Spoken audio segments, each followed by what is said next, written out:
ಕಳಸಕ್ಕೆ ಇಟ್ಟ ಕಾಯಿ ಬಿರುಕು ಬಿಟ್ಟರೆ ಅಥವಾ ಮೊಳಕೆ ಬಂದರೆ ಏನು ಅರ್ಥ ಗೊತ್ತಾ? ಪ್ರತಿಯೊಬ್ಬ ಮಹಿಳೆಯು ತಪ್ಪದೆ ತಿಳಿದುಕೊಳ್ಳಬೇಕಾದ ಮಾಹಿತಿ ಇದು. ಹಿಂದೂ ಸಂಪ್ರದಾಯದಲ್ಲಿ ಯಾವುದೇ ಶುಭ ಕಾರ್ಯಗಳನ್ನು ಮಾಡುವಾಗ ಅಲ್ಲಿ ಕಳಸ ಪ್ರತಿಷ್ಠಾಪಿಸಿ ಪೂಜೆ ಮಾಡುತ್ತಾರೆ. ತಮ್ಮ ತಮ್ಮ ಮನೆಗಳಲ್ಲಿ ಮನೆ ದೇವರ ಹೆಸರನ್ನು ಹೇಳಿ ಅಥವಾ ಮಹಾಲಕ್ಷ್ಮಿಯ ಸ್ವರೂಪ ಎಂದು ಮನೆಯಲ್ಲಿ ಕಳಸವನ್ನು ಪ್ರತಿಷ್ಠಾಪಿಸಲಾಗುತ್ತದೆ.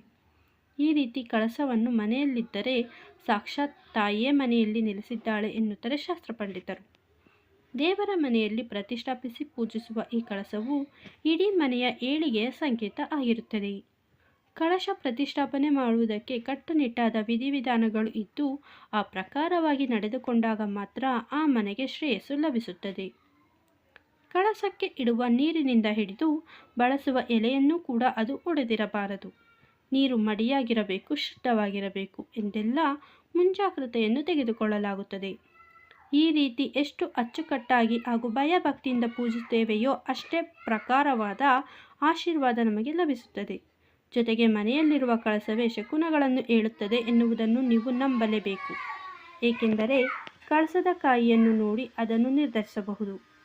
ಸಾಮಾನ್ಯವಾಗಿ ಮನೆಗಳಲ್ಲಿ ಕಳಸದ ಕಾಯಿಯನ್ನು ಇಟ್ಟಾಗ ಕೆಲವೊಮ್ಮೆ ಅದು ಮೊಳಕೆ ಬಂದಿರುತ್ತದೆ.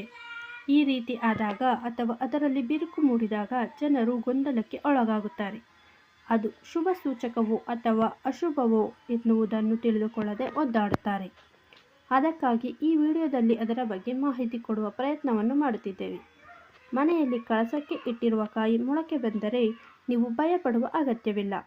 ಅದರ ಬಗ್ಗೆ ಯಾವುದೇ ಆತಂಕವೂ ಬೇಕಿಲ್ಲ. ಏಕೆಂದರೆ ಅದು ಮನೆ ಅಭಿವೃದ್ಧಿಯ ಸಂಕೇತವಾಗಿರುತ್ತದೆ. ಕಳಸದ ಕಾಯಿ ಮೊಳಕೆ ಒಡೆದಂತೆ ಮನೆಯಲ್ಲಿ ಸುಖ, ಶಾಂತಿ, ನೆಮ್ಮದಿ, ಸಮೃದ್ಧಿ ಆಗಿರುತ್ತದೆ ಎನ್ನುವುದರ ಸಂಕೇತ ಇದಾಗಿರುತ್ತದೆ. ಇನ್ನು ಒಂದು ವೇಳೆ ಕಾಯಿ ಬಿರುಕು ಬಿಟ್ಟರೆ ಆಗಲೂ ಸಹ ಆತಂಕ ಪಡುವ ಅಗತ್ಯ ಇಲ್ಲ. ಏಕೆಂದರೆ ಮನೆಯ ವಾತಾವರಣದಿಂದ ಅದು ಆಗಿರಬಹುದು.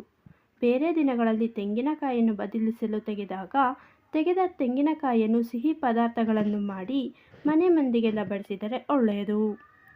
ಈ ವಿಡಿಯೋದಲ್ಲಿರುವ ಮಾಹಿತಿ ಇಷ್ಟ ಆಗಿದ್ದರೆ ದಯವಿಟ್ಟು ವಿಡಿಯೋನ ಲೈಕ್ ಮಾಡಿ, ಶೇರ್ ಮಾಡಿ ಹಾಗೂ ಚಾನಲನ್ನು ಸಬ್ಸ್ಕ್ರೈಬ್ ಮಾಡಿ. ಧನ್ಯವಾದಗಳು.